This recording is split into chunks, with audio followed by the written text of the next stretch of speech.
Pertama yang disebut tiga rahasia itu Brahma, Wisnu, Iswara, Budi, Guna, Pradana. Nah, kedua susunan ini dinamakan Triyantah Karana. Ini di Sunda, tapi kan kita seolah mengenal Hindu, Buddha, gak apa-apa. Ketika itu pula dia mengalami suka duka, lapar kenyang, tua dan mati. Dalam keadaan sengsara derita, si Anu terkena oleh pancagati sangsara. Nah ini, apa yang disebut pancagati sangsara? Dalam tradisi keagamaan tradisi Sunda asli, hyang itu pertama sifatnya acitya, tidak terperkirakan, tidak bisa dibayangkan, acitya. Yang kedua adresya, tak terjangkau oleh penglihatan. Itu. Yang ketiga abya padesa, tak terjangkau tempatnya. Yang keempat adwaya.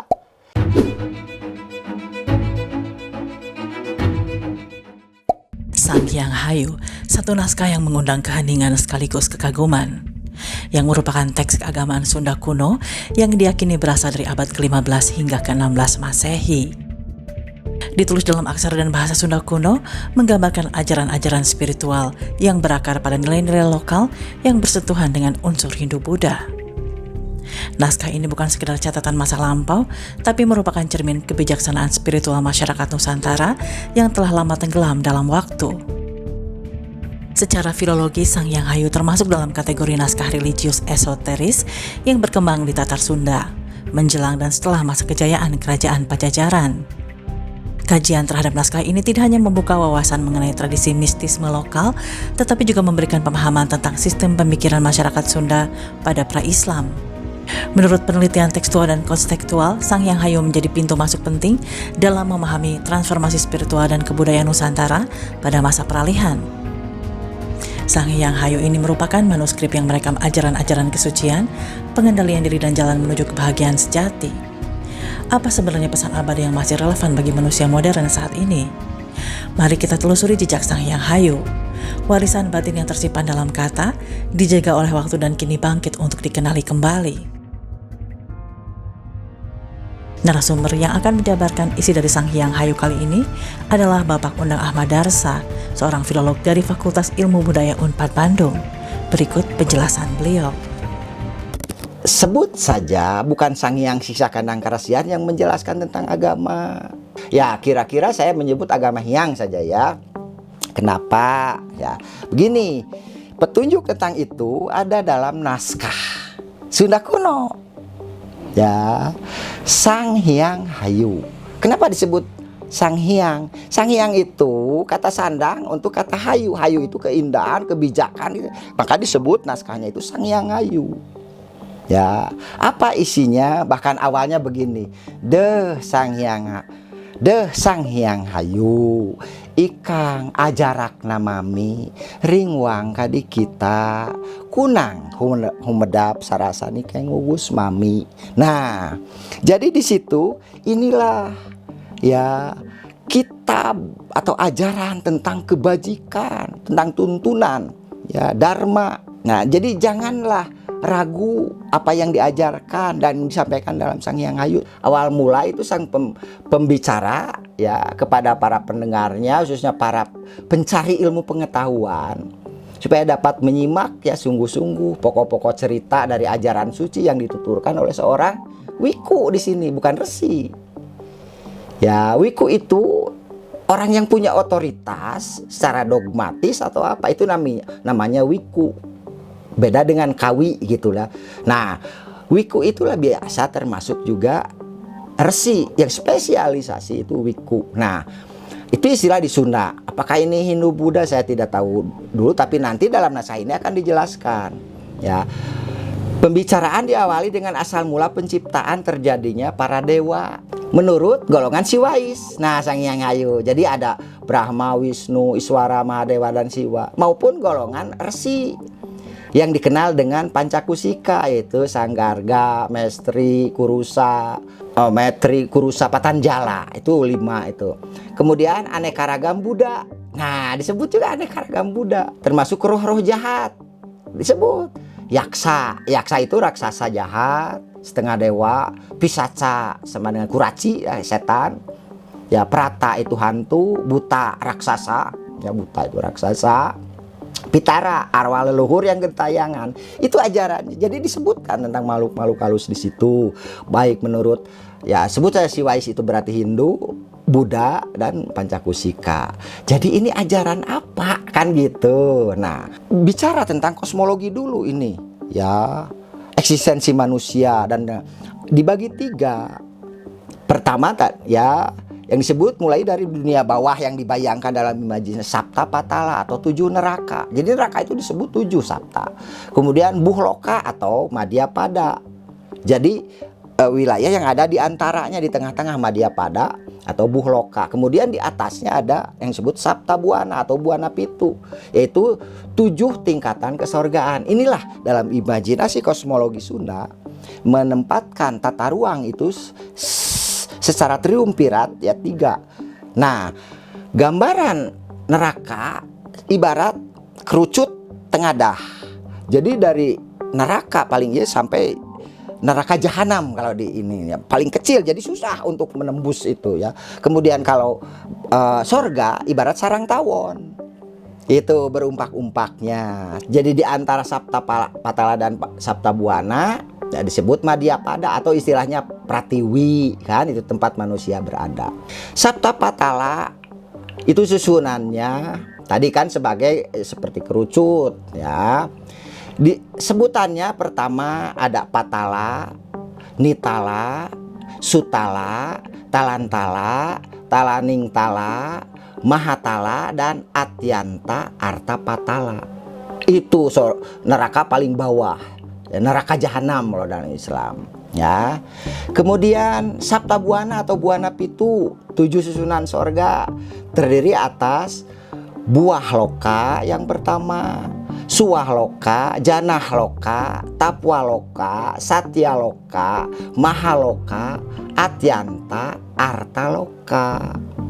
Nah, sorga tertinggi Janatun Naim kan itu di Sunda sebutnya ya bumi kancana itu. Nah, selanjutnya ya dalam kosmologi Sunda setelah Sapta Buana ya di atas itu masih ada 7 susun ke atas ya bersuasana sunyi hampa. Nah, ini dalam ini kosmologi Sunda, yaitu pertama Sunya, yang kedua Ati Sunya, ketiga Parama Sunya, keempat Atyanta Sunya, kelima Nirmala Sunya ya, selanjutnya keenam Suksma Sunya, dan ketujuh Acintya Sukma, Acintya Sunya. Nah, di atasnya lagi masih ada. Nah, ini ya 7 tingkatan yang bisa diartikan sebagai tadi kan sunyi hampa, sekarang kesirnaan yang lenyap. Apa tingkatan setelah itu? Taya, Atitaya, Parama Taya, Atyanta Taya, Nirmala Taya, Suksma Taya, dan Acintya Taya. Nah, itu ya, ini dari kehampaan. Kemudian di atas tempat tersebut masih ada ternyata ya, ini tempat yang dinamakan Abhyantara Taya, bagian terdalam kesirnaan. Ini ya, Abhyantara Taya artinya tidak dapat terjangkau oleh cahaya bintang, rembulan, matahari, pelangi ya, biang lala, kabut asap, awan, hujan, petir, halilintar, guru, guntur, meteor atau paramanu, partikel kecil atau atom, dan berbagai suara makhluk hidup, semua tidak akan sampai ke Abhyantara Taya. Nah, di sini apakah ini tempat Hyang? Belum tentu, karena Hyang yang menciptakan. Jadi di atas itu Hyang masih ini. Nah, selanjutnya ya setelah Abhyantara Taya, nih konsep Sunda, keagamaan Sunda, ada yang disebut Panca Tan Mantra. Tentu istilah-istilah ini dikenal juga dalam kondisi keagamaan Buddhis atau Hindu. Tapi di Sunda ini saya akan bicara tentang berdasarkan 5 unsur halus yang terdiri atas budi, ya, kebijakan, guna, kepandaian, pradana, kesalehan. Nah, itu. Jadi setelah itu ada di atas itu terdapat sunyataya nirmala, kesunyi senyapan abadi. Ya, dan berakhir pada kanira srayasan, yaitu kemahakuasaan atau kebebasan tertinggi, yaitu takdir. Nah, inilah tatanan kosmologi secara sistematis dalam naskah itu. Barangkali inilah yang menjadi pedoman nenek moyang Sunda yang selama ini sudah bias dan di Baduy sudah menjadi tutur yang tidak bisa dibicarakan kepada siapa saja, yang disebut agama Hyang, atau orang Baduy menyebutnya Sunda Wiwitan. Tidak apa-apa cek orang Baduy. Ya, tenan naon kami teu bohaknya ieu gitu. Sunda Wiwitan Selam Wiwitan pek bae gitu. Elok bae nya keur kami gitu. Nah, ini. Nah, selanjutnya ya, hal tersebut adalah salah satu tugas para mahaguru tadi kan, para resi, para wiku, ya, menjelaskan kepada para pencari ilmu pengetahuan. Nah, ini di samping harus terus berlomba-lomba dalam belajar dan beribadah demi mencapai kesempurnaan hidup, baik di skala dunia nyata maupun di niskala akhirat. Gitu ya. Pembagian berikutnya ditegaskan bahwa tidak ada lagi tempat selain yang telah disebutkan tadi. Jadi secara kosmologis itu ya. Nah, alam semesta ini ya pada kenyataannya tanpa batas. Yang namanya arah penjuru angin, utara, timur laut, timur, tenggara, selatan, barat daya, barat laut, atas maupun bawah, itu pada hakikatnya hanya ada dalam angan-angan. Ini ajaran Sunda. Seperti misalkan ya di dalam angan-angan itu pula lah bahwa sorga itu ada di atas tadi kan. Nah, tempat para ruh halus, tempat para ruh, para makhluk suci, para leluhur, para ruh, para pemimpin yang saleh itu. Jadi arah mata angin atas bawah ini tidak ada, itu hanya dalam angan menurut ajaran Sunda. Tapi itu perlu ya sebagai imajinasi supaya tertangkap oleh pengetahuan gitu. Nah, inilah tingginya. Selanjutnya ya, ada yang disebut pandita. Nah, di Sunda dikenal pandita. Artinya kaum cendikia. Nah, ada pendeta, pedanda dan sebagainya. Sunda sudah mengenal pandita itu walau alam. Ini Sunda sudah mengenal. Adapun misalnya Hindu, Buddha menggunakan atau bahkan Kristen kan menyebut di gereja pendeta itu nggak apa-apa. Tapi Sunda sesungguhnya setelah saya membaca naskah itu ada istilah Sunda artinya kaum cendikia, menyerukan kepada semua manusia untuk senantiasa memperhatikan Sang Hyang Dharma. Nah, inilah. Jadi Dharma itulah substansi tentang keagamaan Sunda. Itu kitab petunjuk tentang hukum-hukum. Ya. Nah, hukum-hukum apa? Di Sunda dikenal dengan prinsip 3 rahasia. Itulah konsep Sunda. Maka triumvirat itu selalu itu. 3 rahasia itu apa? Ya. Yang penting, yang mesti diketahui urut susunan sebagai berikut. Gini ya. Pertama yang disebut 3 rahasia itu Brahma, Wisnu, Iswara, Budi, Guna, Pradana. Nah, kedua susunan ini dinamakan Triyantah Karana. Ini di Sunda, tapi kan kita seolah mengenal Hindu, Buddha, gak apa-apa. Ini naskah ini. Nanti selanjutnya ada yang disebut Prabu, Rama, Resi. Ini golongan 3 rahasia itu. Jadi bagian ini itu disebut Tritangtu di Buana, 3 pelaksana ketentuan di alam dunia. Selanjutnya ya, dalam 3 rahasia itu yang disebut Dharmakaya, Dharmadatu, Dharmatar. 3. Kemudian Kaya, Wak, Cita. Kemudian Dharma, Buddha, Sangga. Ya, Pratiwi, Akasa dan Antara. Ya. Kemudian mata, talinga, tutup. Nah, ini penting dalam 3. ulah sabda ambek rayu. Nah, sunyataya paramarta lilang hening nira warana. Kemudian untuk kepentingan itu sekul, tuak, iwak.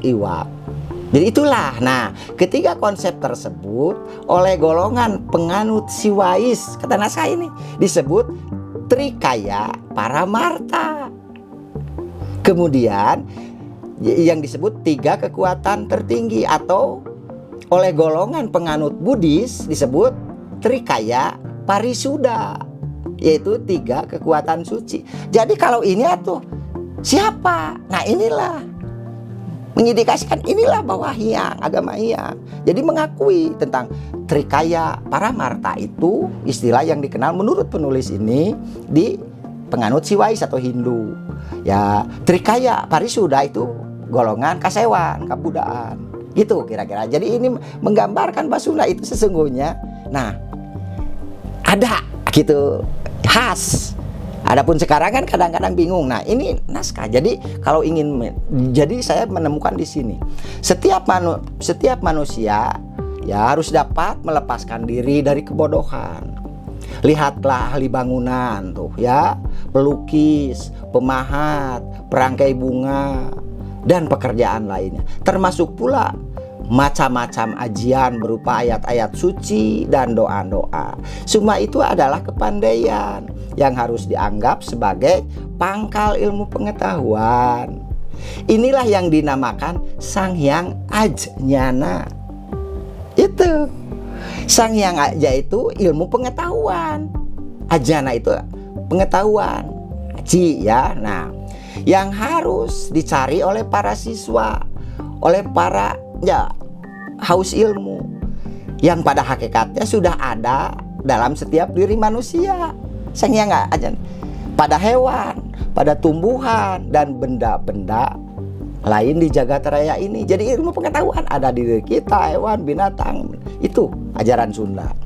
Oke, lanjutnya. Nah, kembali tentang Ajñana.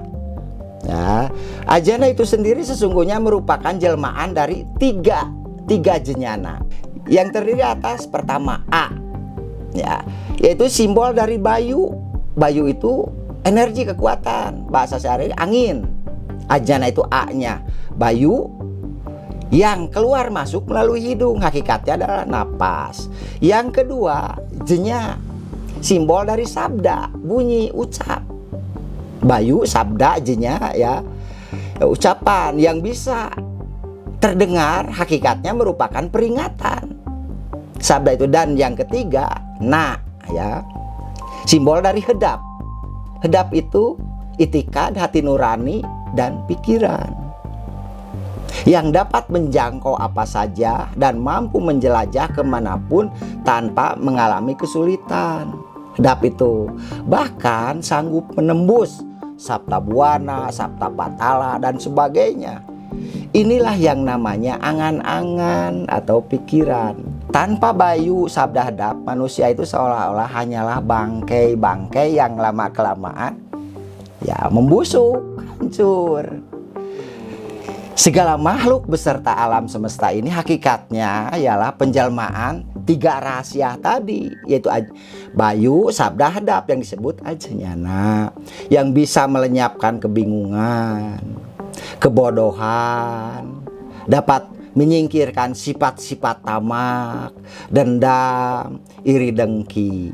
Jadi bayu, sabda, hedap harus digunakan untuk mempelajari kitab suci dan melaksanakan syariat. Awas, syariat peribadatan, sehingga akan tercapai ya suatu kekuatan dan kemuliaan. Jadi yang namanya agama, orang Baduy menyebutnya tidak agama, ageman, karena untuk dipraktekkan. Dan tidak ada ageman tanpa syariat orang Baduy. Kalau hanya ageman cukup keyakinan tidak dipraktekkan, bohong. Jadi itulah, makanya Islam itu ada syariat kan gitu. Oke. Nah, bagi para mahaguru ya, sunyataya paramarta wisesa, ada istilah yang disebut sunyataya paramarta wisesa ya, keagungan, keheningan alam sirna abadi itu ya, itu harus Mahaguru itu sudah sampainya. Adalah tempat pengobar bayu guna melenyapkan kebingungan, kenikmatan tidur, dan nafsu birahi. Sedangkan ajnana barali, ya aji mantra barali itu ya disebut dalam nasihat itu, yaitu petunjuk puja ilahiyah, petunjuk puja hyang ilahiyah, yaitu adalah alat pengobar sabda tatkala melantunkan ayat-ayat kitab suci. Maka kitab suci itu harus dilantunkan, diwiridkan gitu ya. Nah, kemudian yoga samadhi, yaitu kehusukan ya. Kholwat kalau di Islam barangkali itu merupakan pengobar hadap untuk mengagungkan sang holik. Ya, di Sunda itu hyang. Seseorang dinyatakan sebagai pandita, nah tadi ya cendekia jika memiliki seruannya berupa ilmu pengetahuan, kasih sayangnya berat berupa bayu, sabda hadap, dan kesibukannya memberi petunjuk, memutuskan, menemukan, berwibawa, berkuasa, dan teguh. Ini ajaran-ajaran Sunda nih yang. Nah, selanjutnya nih tentang bayu nih. Ya, sekarang kan ada musibah-musibah. Di dalam tradisi Sunda, ya, bayu itu mengandung makna yang sangat luas. Bayu itu tidak terbatas tempatnya. Bayu itu adalah segala yang terasa dan teraba. Nah, mengenai peristilahan maupun pengertiannya dapat dipelajari. Nah, dalam naskah Dasanama Pariyaya. Jadi ada naskah yang disebut Dasanama Pariyaya itu kamus istilah. Ini naskah kuno sudah. Itu jadi para itu Dasanama Pariyaya. Dari sekian jenis ya, banyak istilah tentang bayu, di antaranya ya dapat digolongkan nih.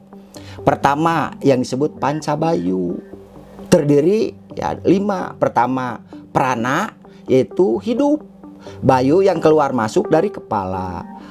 Afana, napas, bayu yang keluar masuk dari dubur alat kelamin.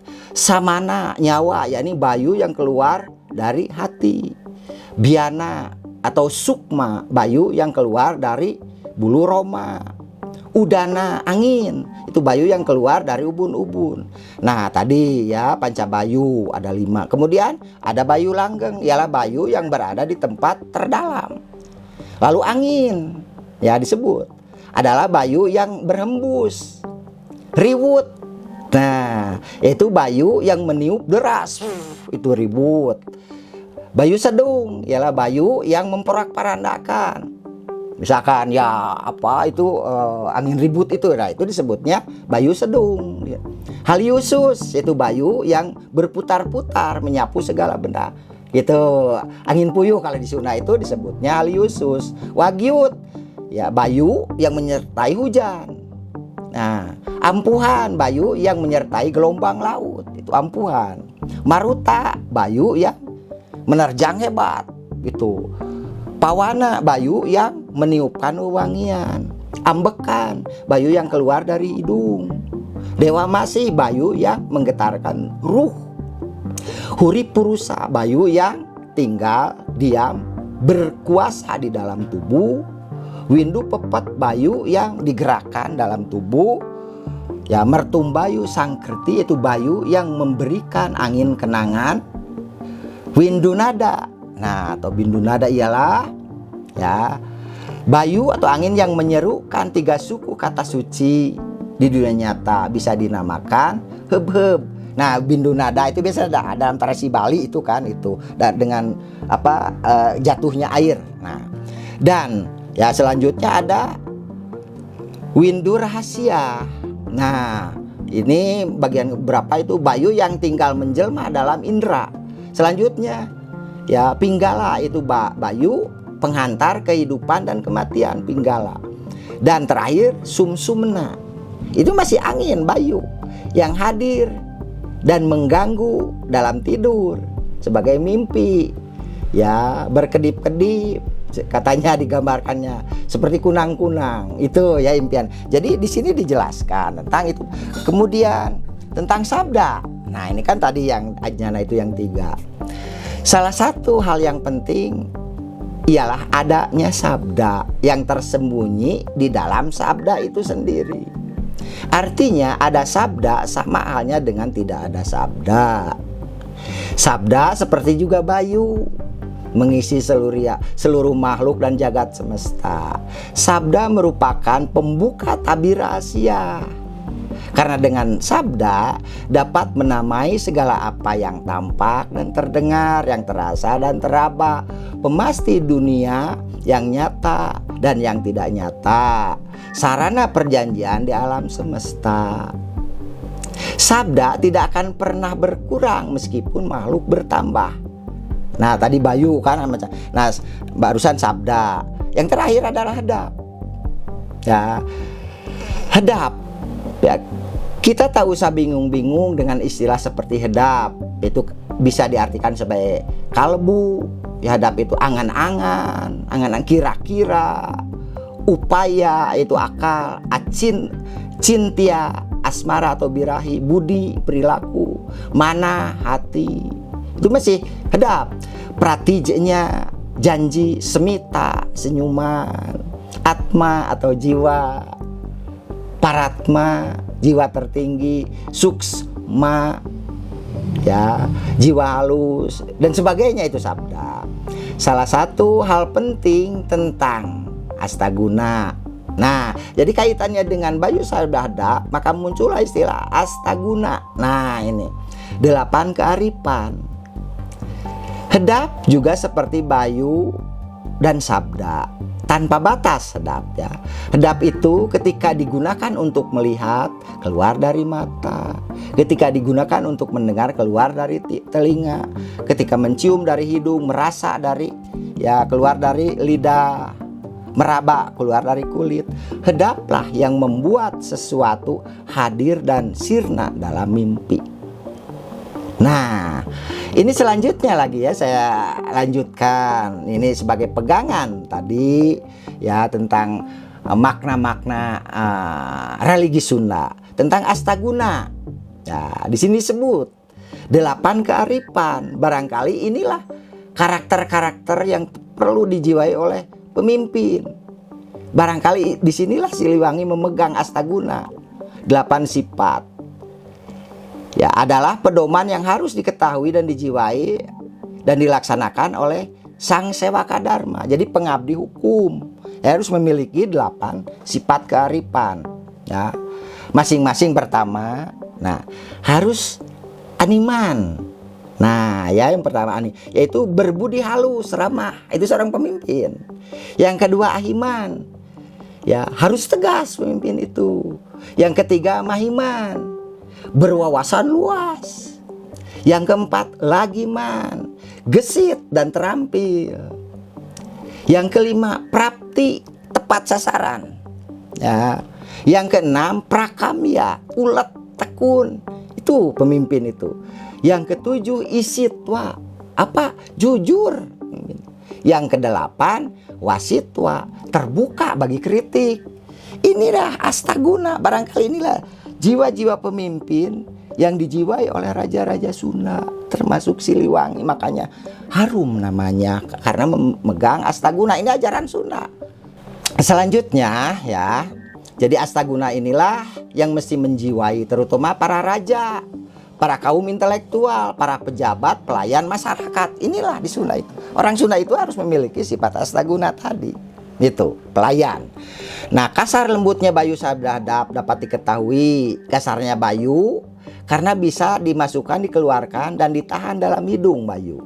Lembutnya bayu tidak terpegang. Kemudian kasarnya sabda adalah apa saja yang bisa terdengar, terucap dan tertahan. Lembutnya sabda karena tidak terlihat. Dan terakhir, kasarnya hadap dapat digunakan untuk melihat, mendengar, mencium, meraba, dan merasa. Lembutnya hadap ya, tidak akan pernah kesulitan kemanapun pergi, serta begitu cepat sampai ke tujuan. Tak berbekas, tak bersisa. Contoh, ya, seseorang ingin pergi ke Jakarta, ini, tapi pikiran sudah di situ, itulah adab.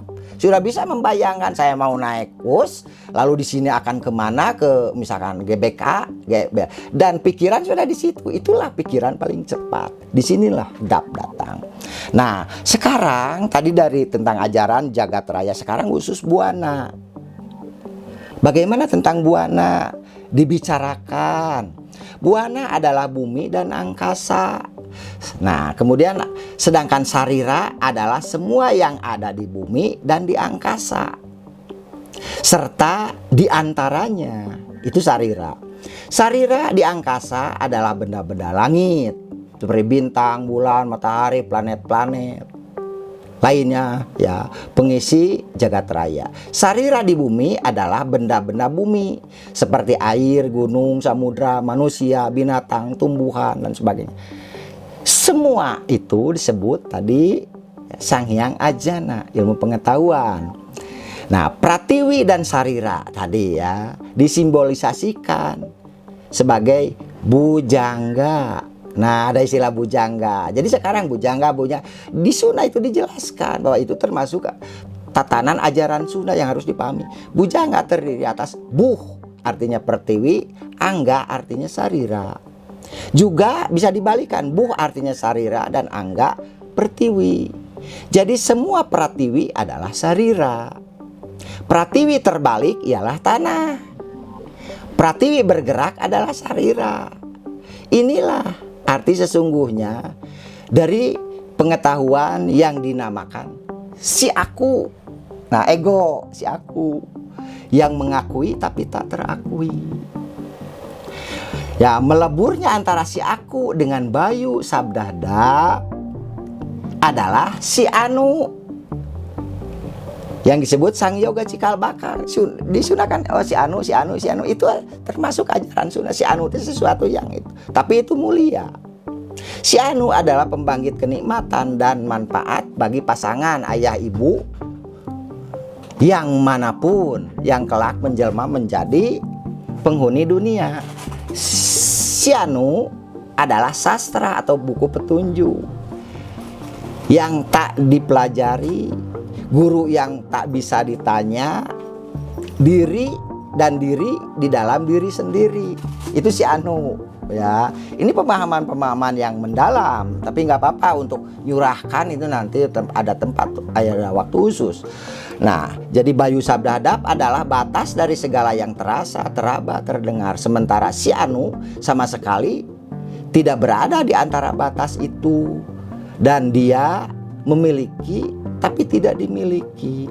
Si Anu adalah ayah, ibu, dan anak sekaligus yang akan tersusun menjadi pria maupun wanita.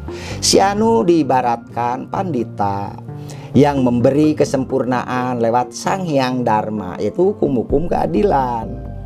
Si Anu pada hakikatnya adalah Sang Manon yang tergenggam dan menggenggam. Sang Manon atau Hyang Manon. Hyang di Sunda itu Hyang itu ya holik, tapi lebih ditonjolkan dengan imbuhan tambahan kata berikutnya Manon, karena Hyang itu maha melihat, Manon ton kan Manon. Nah, adapun Hyang Manon memiliki 11 sifat holik di Sunda itu ya. Jadi kalau di Islam Allah itu punya sifat 20 ya. Nah, Samaun Basirun ada 2, tapi di Sunda itu makanya ya Hyang Tunggal, Allah Ahad, itu kira-kira seperti itu. Nah, jelas jadi diajarkan Hyang itu yang terutama yang Manon, salah satu dari istilah itu mah kalau misalkan apa Asmaul Husna-nya. Yang Manon, Mantena, Numakresa. Nah, itu. Nah, sebut saja ya Hyang Manon di sini memiliki sifat 11. Semuanya dinegasikan karena Sang Pencipta tidak sama yang dengan diciptakan. Maka dalam tradisi keagamaan, tradisi Sunda asli, Hyang itu pertama sifatnya acitya, tidak terperkirakan, tidak bisa dibayangkan, acitya. Yang kedua adresya, terjangkau oleh penglihatan itu. Yang ketiga abya padesa, tak terjangkau tempatnya. Yang keempat, adwaya. Tidak ada duanya. Esa. Itu. Tidak ada duanya, tetapi esa di situ bukan semata-mata tunggal karena semua ada dalam diri kita. Nah, setelah adwaya, sifat yang kelima awijnyana. Maha pandai. Maha pandai, tak terjangkau oleh ilmu pengetahuan. Itulah yang tidak akan tercapai oleh ilmu pengetahuan sesungguhnya. Nah, lalu yang keenam awi mohita. Tidak kebingungan. Sifatnya tidak atau tidak bodoh, apa artinya? Awarna, tidak berwujud rupa jenis kelamin. Jadi tidak perempuan, wanita atau diantaranya. Itu. Yang kedelapan awasta, tidak berasal usul. Ya. Yang kesembilan awacya, tidak akan terkatakan awacya. Yang itu. Yang kesepuluh Prabuta Rebawa. Ini tidak pakai negasi. Artinya raja dari segala, maharaja yang maha kuasa. Itulah yang. Dan terakhir yang ke-11 Atyanta Rebawa, maha kekal abadi. Inilah sifat yang. Jadi jelas di Sunda itu, dalam itu. Tapi sekarang apakah yang menyatakan diri sebagai pengikut misalnya agama Sunda atau itu tahu? Nah, disinilah naskahnya ada. Itu. Nah, tentu saja tentang praktik syariatnya sudah jauh lebih sulit karena ini harus ada. Kalau di Islam itu ada misalkan rukun Islam itu tentang syariat, usul fikihnya. Nah, nanti itu ya. Nah, saya bisa membaca ini subhanallah ketika saya mendalami Quran karena agama saya sejak tradisi dan ini Islam. Tetapi dengan membaca ini saya akan berubah, semakin kuat keislaman saya. Dan saya yakin nenek moyang juga itu tunggal. Jadi Sunda itu. Karena Islam bagi saya itu yang sudah mudah sekarang dipraktekkannya aturan. Kalau misalkan katakanlah Baduy asli kuat enggak menjalankan syariah Baduy selama 3 bulan. Nah itu. Ya, oke, lanjut kita ya. Tadi tentang sifat yang. Kemudian selanjut tadi tentang si Anu tadi hakikatnya adalah mokta jiwa. Jadi bebas, jiwa bebas itu si Anu itu. Karena berada dalam dirinya sendiri. Namun terpusatkan dalam Sang Manon atau Hyang Manon, itu si Anu. Jadi barangkali kalau ini nurani kalau dalam Islam itu ya ada dalam itu al-maqal itu. Ketika si Anu menjelma dalam wujud kasar, ketika itu pula dia mengalami suka duka, lapar kenyang, tua dan mati. Dalam keadaan sengsara derita, si Anu terkena oleh pancagati sangsara. Nah, ini apa yang disebut pancagati sangsara? Pancalima gati, rasa derita sangsara. Ini dijelaskan dalam Sang Hyang Siksa Kandang itu ya, istilah-istilah teknis ini. Ini artinya menunjukkan adanya konstelasi sebagai berikut. Buana adalah tempat dia berpijak, tadi si Anu. Yang kedua, sarira adalah tempat penjelmaan, Anu. Bayu penyebab derita ibarat air neraka. Sabda penyebab perkataan dosa ibarat api neraka. Dan heda adalah angan-angan jahat ibarat panas neraka. Itu ya penjelasannya. Nah, selama terkungkung dalam pancagati sangsara, si Anu menjelma ibarat raksasa yang rakus, serakah, dungu, gara, lainnya. Itulah sebabnya kehidupan ini ibarat roda berputar. Ini tradisinya yaitu lahir mati berulang-ulang. Satu-satunya penangkal pancagati sangsara adalah pancamarga. Nah, di sini disebutkan pancamarga, tentu saja secara mendetil dalam Siksa Kandang Karesian, tapi ini ya yang paling pokok. Apa saja yang disebut pancamarga? Sandi artinya tutur. Sandi itu hubungan ya, yang hakikatnya sebagai peringatan. Sifatnya tidak salah tumbuh, tidak salah wujud, tidak salah rasa, itu sandi. Buktinya manusia melahirkan manusia, ayam beranak ayam. Begitu pula tanaman tidak salah berbuah. Dengan demikian, sandi adalah kodrat. Kodrat adalah takdir. takdir adalah si tutur, yakni penjelmaan yang manon tuh. Yang kemudian tapa, apa tapa? Nah ini perlu dijabarkan, ada dalam ajaran bagaimana, nggak sampai ini singkatnya. Tapa adalah membuat perasaan husuk agar bersih dari nafsu keduniawian dan nafsu birahi. Sang manon bersemayam dalam buana, sarira, dalam bayu, sabda, heda. Ya, bersemayam karena yang menguasai tanpa batas pencipta, sehingga terkesan banyak. Namun sesungguhnya dia melampaui semua itu. Jadi tujuan tapa adalah mencari ekatwa, keesaan sang manon. Nah ini ajaran Sunda. Tapi saya tidak begitu tahu tentang bagaimana Hindu. Saya belum pernah mempelajari tentang kitab suci Hindu atau Buddha. Tapi ini pure ya, ageman kasundaan dina naskah yang sangat ya sakral gitu ya. Nah jadi tujuan tapa adalah mencari ekatwa, itu keesaan sang manon, dalam penjelmaannya sebagai sang menget. Sang menget hakikatnya adalah tempat tinggal, bukan untuk ditinggalkan. Lungguh adalah kedudukan yang teguh. Di dalam hal ini sang manon menjelma sebagai si pageh yang maha teguh. Agar sang manon tetap teguh di sakala, niskala atau di dunia dan akhirat, maka para siswa kita manusia, umumnya setiap manusia harus banyak melakukan ibadah dan berbuat amal kebaikan agar sang manon teguh, lungguh. Dunia, surga, neraka sama sekali tidak ada artinya bagi sang manon. Buana, sarira, serta bayu sabda hadap pada akhirnya akan sirna, tetapi sang manon tetap teguh, baik dalam wujud nyata maupun dalam wujud tak nyata menurut hakikatnya, tanpa berulang dalam kelahiran.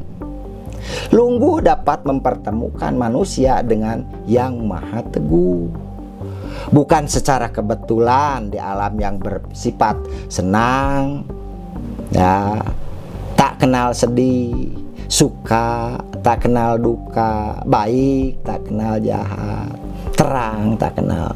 Pratyaksa substansinya adalah sumber dari segala sumber kejadian, yakni pratyaksa itu sia sembawa, nyatanya adalah hakikat penjelmaan sang manon yang ditentukan oleh hadap sebagai sumber keindahan dan tutur sebagai sumber yang mengatur.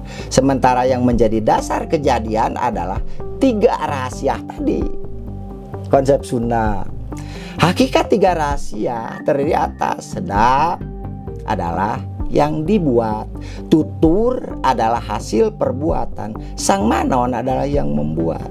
Ibarat asal api yang datang dari sunyataya atau keheningan abadi, yang tersusun atas api yaitu sang manon, nyala adalah hadap, dan panas adalah tutur.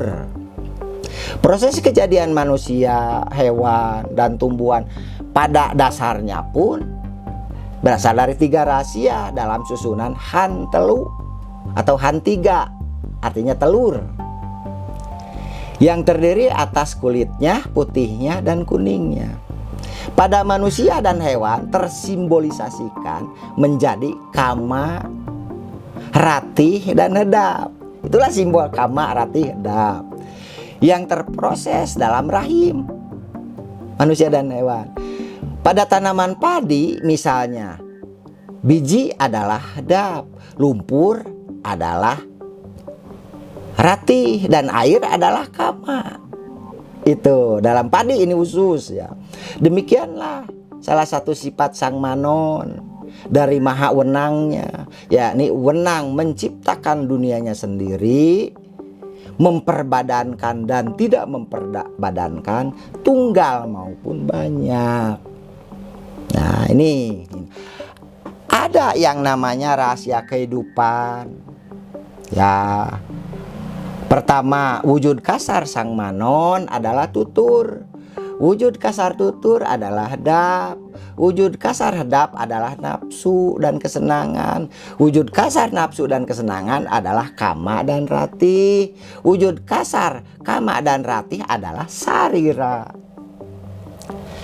Selanjutnya, cara memuliakan kehidupan dari nafsu dan kesenangan dapat ditunjukkan dalam perilaku, yaitu pertama, lembutnya diri manusia adalah kama dan rati.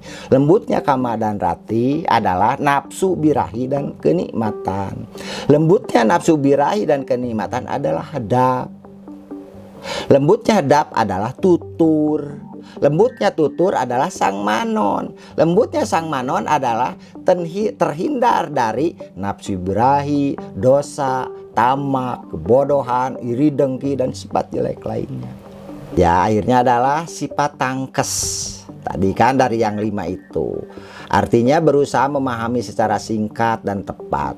Ini dimaksudkan agar para pencari ilmu atau siswa secara eksplisit di situ, manusia pada umumnya, ya senantiasa belajar dan membaca sepanjang masa dan menemukan bagian-bagian penting dari alam kehidupan. Jadi membaca itu penting.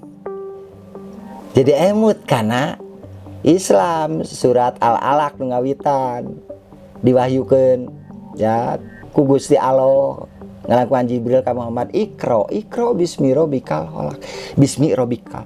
Nah sekarang saya jengna. Jadi tuntunan agama oge pamungkasna kade gitu ya, kudu hati-hati ya, hei para manusia, senantiasa harus belajar membaca sepanjang masa agar dapat menemukan bagian-bagian penting dari alam semesta kehidupan. Intisarinya adalah tuntunan Sang Hyang Hayu, yaitu kitab ini. Ya, kebenaran yang indah gitu.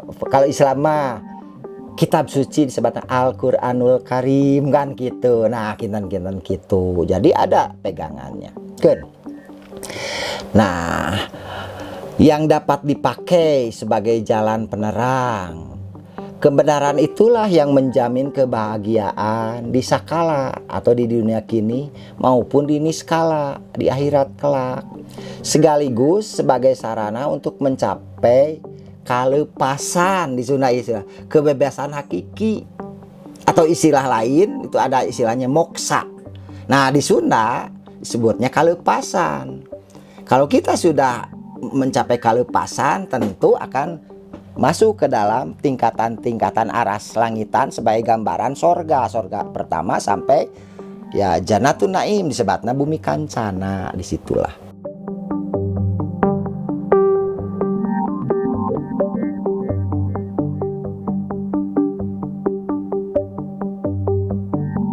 Nah, Honda tidak menyebutkan sinkretisme, sama-sama menuju satu arah tapi jalannya beda, begitulah. Wisnu, Siwa di Hindu Buddha terutama kan, Airatma Sambawa Amitabha, naon sebenarnya di Pancakusika. Mereka hanya mengabadikan istilah-istilah itu dari Sunda. Ini gitu nya inti nama.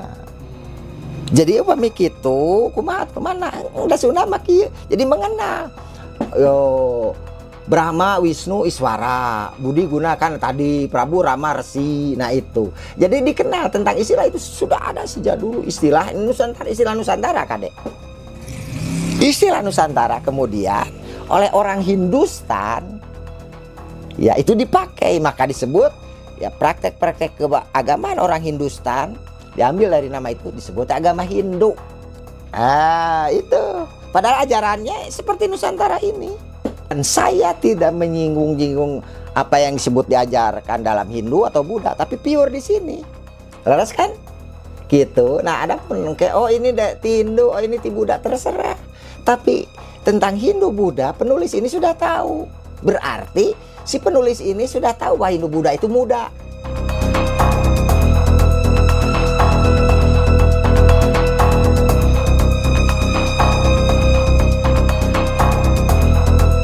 Kesimpulan menurut Pak Undang mengutip dari Honda, Sinkretisme Hindu-Buddha pada agama Sunda kuno atau agama Hyang pada masyarakat Jawa Barat yang dikenal sebagai wiwitan tidaklah terjadi, namun merupakan sebuah bentuk koalisi dengan esensi untuk mencapai tujuan yang sama. Sunda Wiwitan adalah bagian penting dari warisan budaya dan agama di tanah Sunda. Meskipun menghadapi tantangan dan kontroversi, ajaran ini tetap hidup dan memainkan peran dalam membentuk identitas masyarakat suku Sunda. Banyak pelajaran-pelajaran berharga yang bisa kita petik di dalamnya. Namun disayangkan keberadaan masyarakat adat bahkan sering disalahartikan sebagai masyarakat penganut animisme. Padahal agama Sunda khususnya yang ada pada masyarakat adat Baduy Banten merupakan ajaran yang sama-sama menyembah Tuhan Yang Maha Esa yang dikenal sebagai Hyang Tunggal, sebagai Tuhan yang satu, dan juga mengimani salah satu nabi yaitu Adam sebagai Rasul. Bukankah ini adalah sebutan bagi agama Samawi? Orang Baduy ini kan keturunan dari Nabi Adam, tapi Adamnya Adam Tunggal gitu ya, kalau menurut tutur wilayat gitu ya. Terdirinya ini bisa disebut dari suku Sunda pertama, Sunda Buhun. Kalau hitungan Masehi sekarang kan udah 2022. Kalau kami ya udah 3000 tahun. Dengan menghormati keberagaman agama di Indonesia, termasuk Sunda Wiwitan, mencerminkan kaya dan kompleksnya sejarah bangsa ini. Ajaran-ajaran leluhur dengan kitab suci dan filosofi hidupnya menjadi penanda yang kuat dari kekayaan spiritual dan kultural suku Sunda. Jadi akang jangan lupa follow, subscribe ke akun Angelic Baolina untuk tahu wisata seputar dan budaya Indonesia. Hatur nuhun atas nonton, dadah.